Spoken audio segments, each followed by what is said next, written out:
હું વિનંતી કરીશ ચેમ્બર ઓફ કોમર્સના પ્રમુખ, પુણેના નાગરિક સહકારી બેંકના વાઇસ ચેરમેન શ્રી હરિભાઈ વિઠલાણીને કે આજની આ સભાનું સંપૂર્ણ સંચાલન તેઓ કરશે.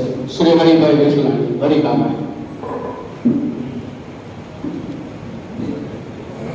સમાજોને પણ સૌહાર્દ પરિવારને સંબોધીને જે અલગ અલગ સંદેશાઓ આવ્યા છે એનું હું ટૂંકમાં આપને જણાવી દઉં.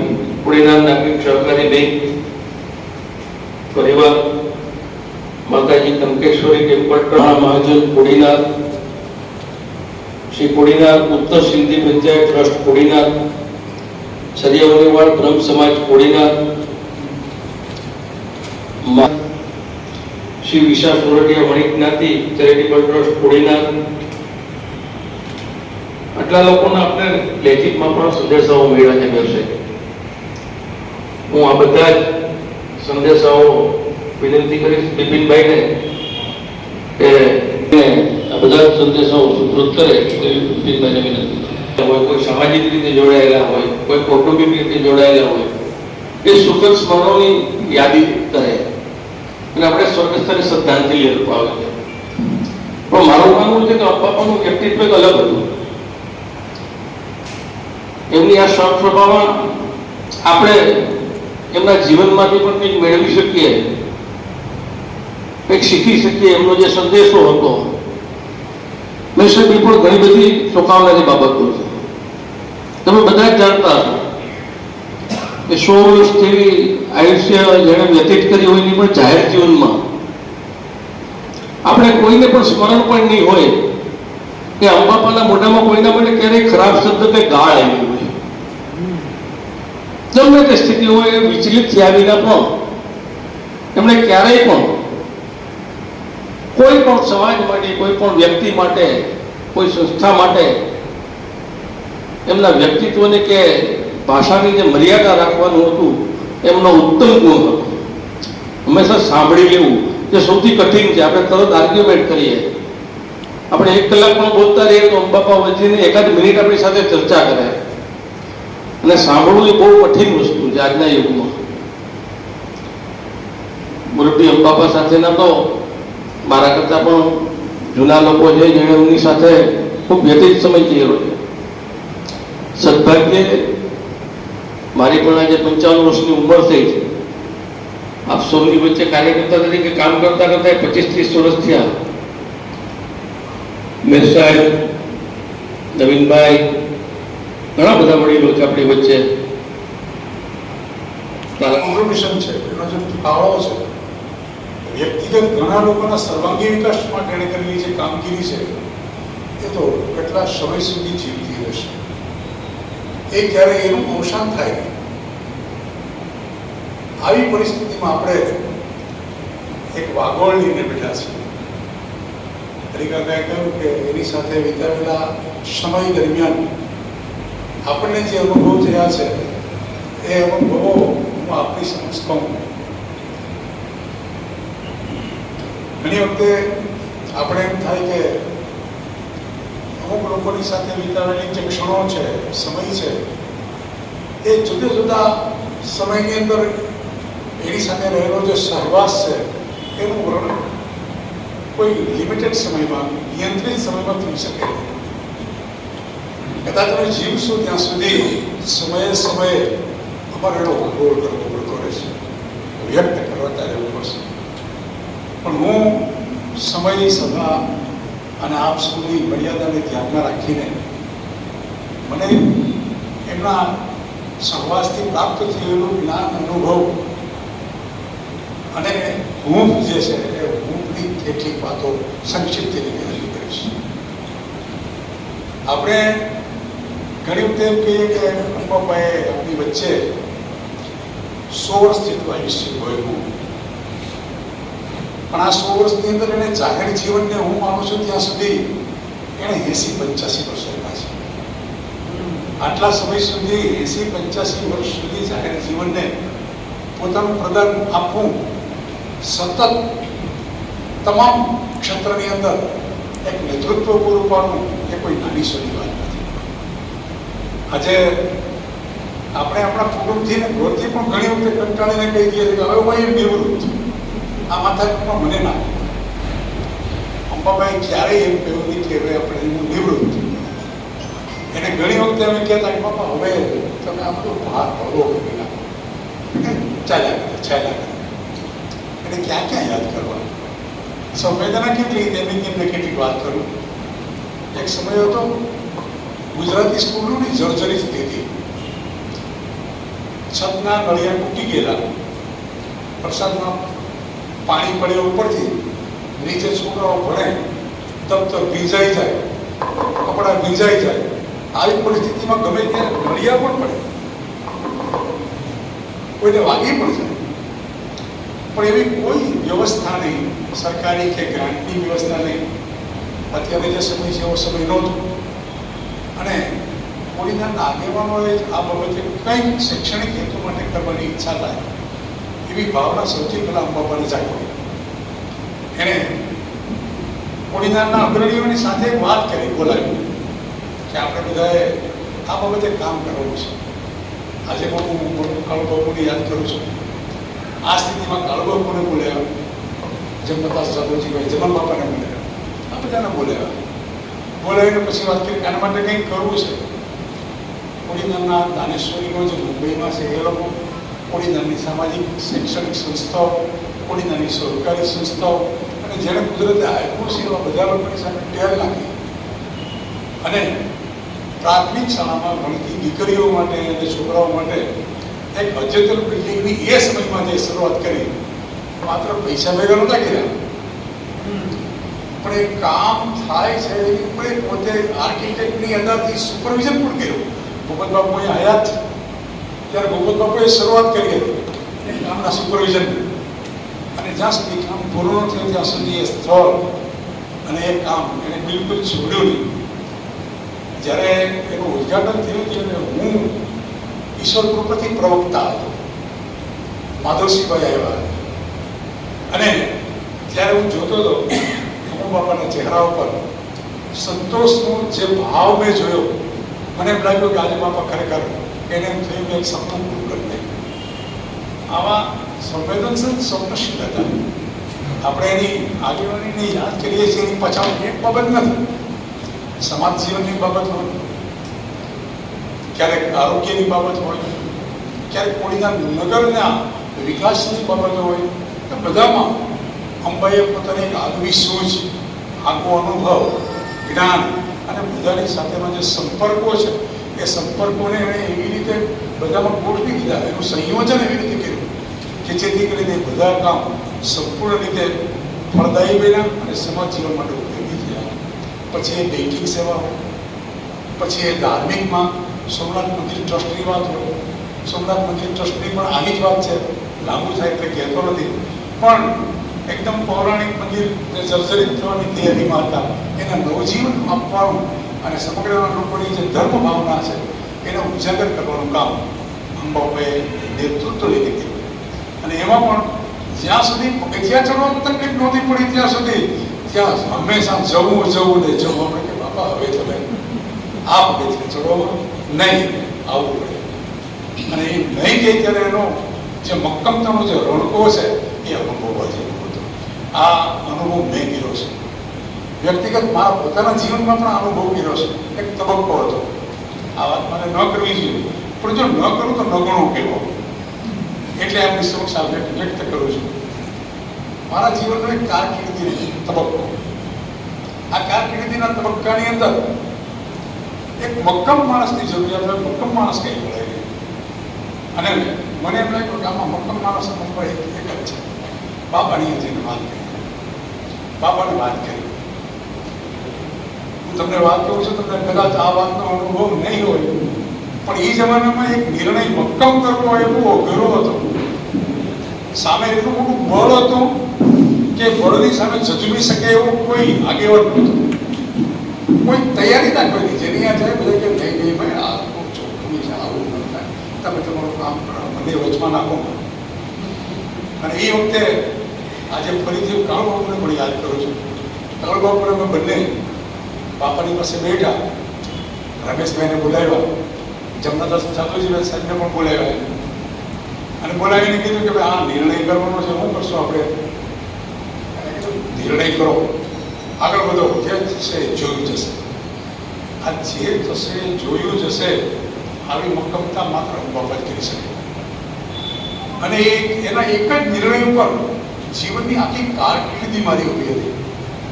સંઘર્ષ થયો, ન કરી શકાય એવો સંઘર્ષ થયો, અને તે દિવસે પણ એક મર્દની છાતી ઉભી રાખીને એણે આ તમામ મોટા ઝુંડની સામે કહી દીધું, કાંઈ ફેરફાર નહીં થાય, આમ જ થશે, બીજું કોઈ નહીં થાય. આજે તમારી સામે જે ક્ષમતા આવી ગઈ મારામાં, બોલવાની, હળવા બોલવાની, એક પ્રકારની સ્ટેટસ જે ઊભું થયું છે, એ સ્ટેટસ માટે કદાચ હું જીવીશ ત્યાં સુધી ઋણી રહીશ, એમાં ના. આવા ધાર્મિક પ્રસંગો પણ છે, શૈક્ષણિક પ્રસંગો પણ છે, આવા સહકારી ક્ષેત્રના પ્રસંગો પણ છે, સંસ્થાઓને ઊભી કરવા માટે. અને એના સિવાય પણ એનામાં જે માનવીય ગુણો હતા, આપણી દરેક સામાજિક પરિસ્થિતિઓ ઠીક, કૌટુંબિક પરિસ્થિતિમાં પણ આપણી સાથે ચર્ચા કરીને, વિચાર વિમર્શ કરીને કોઈ પણ સમસ્યા હોય તો એનો ઉકેલ કેમ લાવે એ દિશાની અંદર એણે આગેવાની કરી છે. અને એ આગેવાની કરીને એણે કોડીનારના તમામ સમાજના જનજીવનને, સમાજ જીવનને એણે હંમેશા ભાગ ઉતાર્યો છે. ઘણી વખતે કોડીનારની અંદર ધાર્મિક અસહિષ્ણુતા ઊભી થાય, ક્યારેક ક્યારેક પરસ્પર બે જૂથ વચ્ચે માથાકૂટ થાય, એક કચકડાના માણસની જરૂર ઊભી થાય કે ભાઈ કોણ કહેશે, ત્યારે એક જ અવાજ આવતો, અંબાબા કે હાચું, ચાલો બાપા નિર્ણય બાપાને આપી દો. અને નિર્ણય બાપાને આપીએ. એ નિર્ણય સમાજ જીવનના સુખદાયી હોય, દરેક વર્ગને સ્વીકાર્ય હોય, દરેક જ્ઞાતિના જે જાતિના જે ભાઈઓ છે એ લોકો પણ પછી અસંતોષ ક્યારેય પૂર્ણ કરે. આવું એનું સમાજ જીવન, આવું એનું ધાર્મિક જીવન, આવું શૈક્ષણિક જીવન, અને સાથે સાથે જે પોલિટિક્સ છે એની અંદર પણ દાગ લાગ્યા સિવાયનું એને જ્યાં સુધી તેઓ રાજકીય રીતે રહ્યા ત્યાં સુધી એનો પણ એક અનુભવ ટૂંકમાં કહીને મારી વાણીને હું વિરામ આપું. વિધાનસભાની ચૂંટણીમાં વિધાનસભાના ઉમેદવાર તરીકે પસંદ થવામાં એવી કોઈ લાયકાત નહોતી, કોઈ ફેમિલી બેકગ્રાઉન્ડ નહોતું, કોઈ એવા મોટા માણસના દીકરા નહોતા કે અમારી કોઈ સેવા નહોતી. માત્ર એક નવયુવાન કાર્યકર તરીકે આ બધા વડીલોની સાથે રહીને કામ કરવાની એક ટેવ હતી, એ ટેવ સતત જાળવી રાખી હતી. એ વખતે પણ અંબાબાએ કાળુબાપુને બોલાવીને કીધું હું કરશો? કાળુબાપુ કે કરવાનું છે, એમાં કરવાનું. આ કરવાનું છે બહુ અઘરું હતું. જે લોકો માલી ઉંમરના છે અનુભવ હશે કેટલો અઘરો હતો. અહીંયા બેઠા છે અશોકભાઈ, અમારા નાના વિદ્યાર્થીને કાર્ય કરતા છે. આ બધા નિર્ણયો વખતે આ બહુ અઘરી વાત છે. એ માત્ર અનુભાઈએ જ મક્કમ રીતે પૂરી કર્યું છે. પરિણામ ક્યાં હોય? ઇકબાલ છે, હાજરા હજુર છે ઇકબાલ મકલી. આ રાજકીય ઓથ, રાજકીય જેને કહી શકીએ ને એક સમજણ, અને પ્રજા જીવનની અંદર રાજકારણમાં આપણા નેતૃત્વ કરનારા આપણા માર્ગદર્શક કેવા હોવા જોઈએ એનો એક સંવેદનશીલ અનુભવ પણ ત્યારે મને થયો, અને કદાચ જિંદગી બદલી છે. આમ પ્રસંગો જો કહેવા બેઠું તો ઘણી બધી વાત લાગી જાય. એક કવિતાની પંક્તિ છે કે ચરણ લઈ ઢોળમાં બેસું તો વર્ષોના વર્ષ લાગે, દુકાની છોડવા બેસું તો વર્ષોના વર્ષ લાગે. એમ બાપાની વાત જો કરવા બેસું તો કદાચ સમય મને યાદ કરવા માટે મારી વાણીને વિરામ આપું છું. એસ્તુ ઈશ્વર પાસે પ્રાર્થના કરું છું કે આવા મહામાનવને એ પોતાના ચરણોમાં જગ્યા આપે, મોક્ષ પ્રદાન કરે, અને બધાને હંમેશા બાપાના આશીર્વાદ સમાજ જીવનને, આ કોડીનાના તમામ વર્ગને, તમામ જ્ઞાતિ જાતિના આગેવાનોને, યુવક કાર્યકરોને પ્રેરણા આપતા રહે એવી પ્રાર્થના સાથે વિરમું છું. આભાર, નમસ્કાર. મોટો વડલો કે આપણે આજે કોડીનારના સહકારી બેંક હરિકાભાઈ વાત કરી મુજબ 111 કરોડની થાપણ સાથેનો એક દ્રઢ વિશ્વાસ અને દરેક સમાજને સાથે રાખીને ચાલવું. તો મોટાભાગની સહકારી બેંકો જોઈએ છે તો કોઈને કોઈ એક સમાજથી સંકળાયેલી હશે, પણ કોડીનાર નાગરિક બેંકની એક આ વિશેષતા રહી છે. કોડીનારની અંદર ખાલી એકતા છે એટલા પૂરતું નહીં, પણ દરેક સમાજને સાથે રાખી અને કંઈક નવીન કરવું અને કંઈક દરેકની માટેની વ્યવસ્થા ઊભી કરવી એ આ બાપા જ વિચારી શકે. એવી મારી વિનંતી સાથે પૂજ્ય બાપાને શ્રદ્ધાંજલિ અર્પણ કરું છું. જય શ્રી કૃષ્ણ. એવા અનેક પ્રસંગો છે કોડીનાર શહેરમાં. હું માનું છું અમારા સમાજમાં કે ક્યાંય પણ કોઈ જગ્યાએ બાપાને આમંત્રણ આપ્યું, જાણે ખબર હોય ન હોય, તમે એ ખુરશી પર સૌથી પહેલા ભગવાનને મોટી હસ્તીને આવતા જતા હોય તો એ પહેલા હતા આમ બાપા. ભૂપતભાઈની મોટરસાઇકલ ઉપર બાપા બેઠી, કોઈ આવે મોટા માણસો સમય લે એવું કોઈ નથી. અમારી ગૌરવની મજલિસ થાય કે ઉપર મોહરમમાં બધા આવવાની પ્રથા, એ પ્રથાની પરંપરાની શરૂઆત છે એ અમે અંબાપામાં જોઈએ છીએ. કોઈ કોઈ ન હોય, અંબાપા એ 8 વાગે આવીને ઉઠી ગયા હોય. કોડીનાર શહેરની એકતાની 75 વર્ષ સુધી એને કરી છે. અહીંયા બેઠેલા તમામ જ્ઞાતિ જાતિના ભાઈઓ કે આમ વડલાને આપણે બધાને પણ સાચવવા, એ જ આપણી એને શ્રદ્ધાંજલિ. એને કોડીનાર શહેરના સમાજ જીવન પર કોઈ દિવસ પણ એની 75 વર્ષની કામગીરી દરમિયાન એનો પર એ જાહેર જીવનના વ્યક્તિત્વમાં હવે સમયમાં શક્ય નથી. એ જીવી ગયા અને યાદ રહી ગયા. અનેક પ્રસંગો છે અને અનેક છે બાપા વિશે સાચું કંઈ ભૂલાય કે કહેવાય એટલી સપડી મૂકવો પડે. એટલે હું મારા નાના મોઢે પરિવાર હતી કહેવા જેવી હતી, હવે સમયનો અભાવ કારણે હું બાપાને શ્રદ્ધાંજલિ આપું છું અને એમના છોકરા પરિવારને મારે શું જીવન જાની, એ પછી અમુભાઈ જાની, એ પછી અમુ બાપા અને છેલ્લે માત્ર બાપા.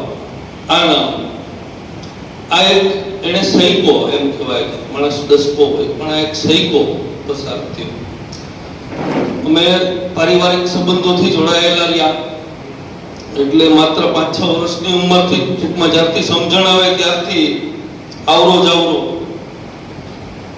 અને એ પછી ઉત્તરોત્તર એમની સાથે પારિવારિક કામે, સામાજિક કામે ઘણા પ્રવાસો કર્યા. એ દરમિયાનના ઘણા અનુભવો છે. જેમ કીધું એમ કે વર્ણવા વિશે તો સવાલ પડી શકે, આટલા તો છે. પણ એક વાત એક એવી છે મારે કે મંદિરોમાં દેવોને પરિચય છે મારો અને મસ્જિદમાં ખુદા ઓળખે છે. મંદિરોમાં દેવોને પરિચય છે મારો અને મસ્જિદમાં ખુદા ઓળખે છે. આ અંબાપાના પ્રતાપે આજ કેસીને બધા ઓળખે છે. આટલું હું કહી શકું.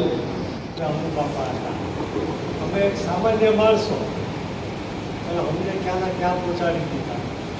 કે મારે કંઈ કહેવાનું નથી બાપા વિશે, પણ ફક્ત એક જ વાત કરવાની છે કે એમણે નાગરિક બેંકમાં કામ કર્યું, એમના ટ્રસ્ટમાં કામ કર્યું, કેળવણી મંડળમાં કામ કર્યું. એ જે આપણા માટે મુકતા ગયા છે એને આપણે બરાબર સાચવી અને એવી રીતે આગળ વધારીએ, એ સાચી શ્રદ્ધાંજલિ બાપા માટે રહેશે. જ્યારે કોઈ વ્યક્તિ આ દુનિયામાંથી જાય ત્યારે પરિવારવાળા બધા પૂછે બાપા હું મુકતા ગયા છે, કે વાંધો નહીં આવે છોકરાઓ. આપણા માટે એટલું બધું મુકતા ગયા બાપા કે આ ગામને કે આ તાલુકાને કોઈ દિવસ કાંઈ વાંધો નહીં આવે. આપણે ફક્ત એને જાળવણી કરવાની છે. પછી આપણી બેંક હોય, સોમનાથ ટ્રસ્ટ હોય કે આવું વિશાળ બિલ્ડિંગ અમને આપતા ગયા, અમારે એને જાળવીએ અને એને આપણે સૌ સાથે મળીને આગળ વધારીએ. એ જ બાપાને સાચી એવી સરસ મજાની સામાન્ય માણસ કોઈ પણ જ્ઞાતિ હોય એને જ્ઞાતિવાદ ક્યારેય નથી છે.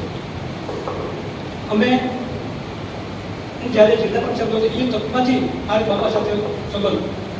જ્યારે બાપા ઓફિસમાં બેઠા હોય અને ત્યાં જાઉં એટલે ચા પીધે કહીને બેઠો તો પણ કે ચા મગાવે, ના પાડું તો પણ ચા પીએ અને બધી વાતો કરે. મને જે ખબર નહોતી પડતી તક મહારાજ ત્યારે બાબાની આવો અને બાપા તરત કહે કે આ પ્રમાણે આ કરવાનું છે, આપણે આ માંગણી કરવાની છે, આમ કરવાની છે, અને મને બધી બહુ સલાહ આપતા.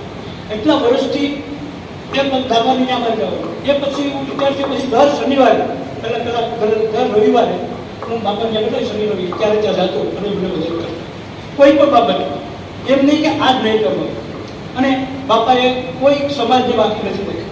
અમારા સમાજ, બીજા સમાજ પણ, એ બધા સમાજને કોઈ પણ હવે આપણે અત્યારે વાતો કરી મોટા કરતા એ બહુ સાચી વાત છે. ઉપસ્થિત સર્વ સમાજના વડીલો, સ્નેહીજનો, જાજુ ન કહેતા અમુ બાપા એક પુસ્તક હતા. ઘણા લોકો પોતપોતાની રીતે પોતાના વિચારો મુજબ અમુ બાપાને ઓળખતા હતા અને એમની સાથે જોડાયેલા હતા. અત્યારના ડિજિટલ યુગમાં પુસ્તક વાંચવું થોડું અઘરો કેસ છે, છતાં ક્યારેક ક્યારેક પણ કોઈને મળજો, અમુ બાપા વિશે જાણજો. સાહેબે કીધું 75 વર્ષ કે 85 વર્ષની કારકિર્દી, રાજકીય કારકિર્દી ટકાવી કોઈ સહેલી વસ્તુ નથી. તમે 7.5 વર્ષમાં થાકી જાય. એ નસીબદાર હોય ને એવા લોકો 35 વર્ષ એક સાથે ટકે. આ તો 75 વર્ષ. છતાં અમુ બાપાને તો શ્રદ્ધાંજલિ આપીએ આપણે. પિતૃદેવો ભવ કહીને વિરમું છું. બાપા વિશે ઘણી બધી વાતો કરી, એટલે મારે તો વિશેષ તો કંઈ કહેવાનું નથી, પણ એક વ્યક્તિની રીતે અને એક રાજનૈતિકની રીતે તેમણે જે કાર્ય કર્યું છે અને જે સમાજને માટે પ્રદાન કરેલું છે તે એક ઉદાહરણીય છે. અને થોડાક જ્યારે અમારે વાતો થઈ એને સ્મશાન યાત્રામાં કે જૂની પેઢી છે એ વિલીન થઈ ગઈ. હવે જે જૂની પેઢીનો જે અનુભવ છે એ અનુભવ આપણે એપ્લાય કરવાનો છે. જીવન છે ઝેર ગાયેલું, જીવનનું પૂજતા હો તો જીવન છે ઝેર ગાયેલું, તથા હિંમત જુઓ કે નામ અમૃત લાભ રાખે છે. એવું એટલું જીવન, એટલે જીવનમાં કૌટુંબિક રીતે આવા ઘણા બધા આઘાતો સહન કર્યા, તથા પોતે મક્કમ રહી અને કુટુંબના બધાને માર્ગદર્શન પૂરું પાડ્યું. દરેક પ્રસંગે એમને બધા નાના પ્રસંગ હોય. અમારા દીકરાનો એક જન્મદિવસ હતો, પહેલો જન્મદિવસ, એમાં અમુ બાપાને ફોન કર્યો તો તમારે આવવાનું છે. લોન ઓફિસર, ત્યારબાદ છેલ્લા 8 વર્ષથી જનરલ મેનેજર છું. બહુ નજીકથી કામ કર્યું છે. એના ઘણા બધા સ્મરણો એવા છે કે આપને યાદ રહી જાય. બેન્કિંગ ક્ષેત્ર હોય, સામાજિક ક્ષેત્ર હોય કે બીજા હોય. પણ હું મારો એક અંગત, મારા પર્સનલ વાત કરીને મારી વાત વિરમીશ. ભાઈએ 3-4 વ્યક્તિઓએ કીધું કે ભાઈ આપણે અમુ બાપાને અમુક વસ્તુમાં યાદ ન કરીએ તો લઘુણા કહેવાય. 1999-2000 મારી પર્સનલ વાત છે, મારા મિસેસને એક પ્રોબ્લેમને કારણે કાર્તિક સુતળિયાની ત્યાં દાખલ કરેલા. મારા કુટુંબના સભ્યો તો દિવસમાં 2-3 વાર ફોન કરે, સમજી શકાય, પણ અમુ બાપાના સવાર સાંજ ફોન આવે અને આવે. કોઈ વસ્તુ મૂંઝવતો નહીં. પૈસાને કંઈ પ્રોબ્લેમ હોય તો એ મને કહે છે. ત્યાં રાજકોટમાં આપણા ઘણા બધા સગા છે. કહેવાનો અર્થ એવો છે કે એણે મને એક દીકરા તરીકે જ રાખ્યો છે. નાગરિક બેંકના તમામ કર્મચારીઓને પણ એને દીકરા તરીકે રાખ્યા છે. ઘણું બધું કહી શકાય એવું છે, પણ સમયનો અભાવ છે. પણ તમારા લોકોની જે માગણી હતી કે ભાઈ અમુ બાપાના સિદ્ધાંત ઉપર ચાલો, હું આ જાહેર મંચ ઉપરથી કહું છું કે જ્યાં સુધી અમારું બોડી, જ્યાં સુધી હું જનરલ મેનેજર છું, ત્યાં સુધી અમુ બાપાના કંડારેલા માર્ગ ઉપર ચાલશું. ક્યારેય પણ નાગરિક બેંકમાં ભ્રષ્ટાચાર નહીં થાય, ક્યારેય પણ નાગરિક બેંકની અંદર ખોટું કામ નહીં થાય. અને આવો કોઈ પણ પ્રસંગ આવશે ત્યારે અમે જાહેરમાં રાજીનામું આપી દઈશું. આ અમુ બાપાને શ્રદ્ધાંજલિ કહેવાય. કારણ કે અમુ બાપાએ અમને એવું શીખવું છે, હું રિસેસમાં જાઉં ને ત્યારે પંખો બંધ કરી દેવાનો. શું કામ કે બાપા જતા ને ત્યારે પંખો બંધ કરીને જ જતા. એટલે આપણે ખબર હોય કે ભાઈ ખોટું 1 મિનિટ ન પડે, અડધો કલાક રિસેસમાં જાય અને પંખો ચાલુ રહે મિનિમલેસ ચાલુ રહે. બાપાની જ આ સિસ્ટમ હતી. બાપા બેંકમાં આવે ને ત્યારે જ પણ કોઈ ચાલુ એની જાતે જ ચાલુ કરે. આપણે એમ કહે ને બાપા આવે જ હમણાં ઓલો પટાવો, તો કે ના એની શું જરૂર છે, એ જાય ત્યારે પણ કરીને જ જાય. એટલે કરકસર હું તો એની સાથે ઘણી વખત અમદાવાદ, રાજકોટ ઘણી બધી મિટિંગોમાં ગયો છું.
આપણે સૌ બાપાને ફૂલ અંજલિ અર્પી પોતાના સ્થાન ઉપર આવી ચા પીને જશું એવી વિનંતી. વસ્તુ વંદે માતરમ, ભારત માતા કી જય. ભાઈ ચા લઈ લે ફટાફટ. બરાબર બરાબર, એકદમ લાઈનથી ધીમે ધીમે એક જ લાઈન.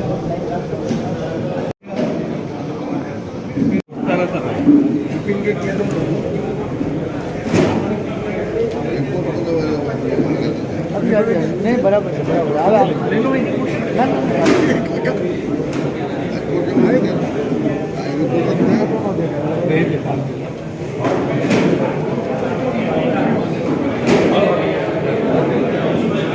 અડધો તો ડીઝલ નો કેસ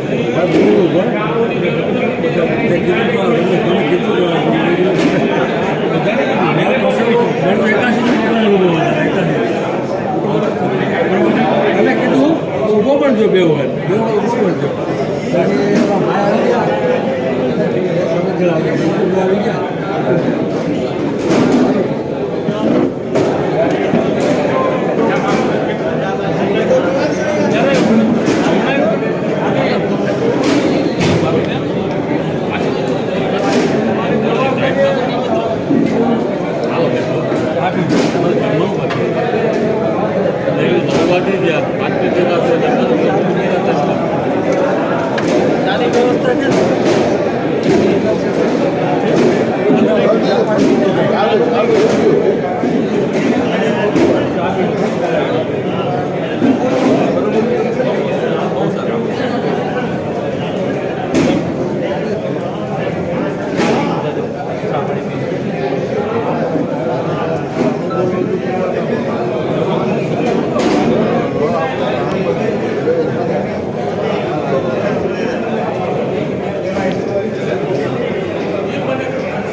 ચાલીએ.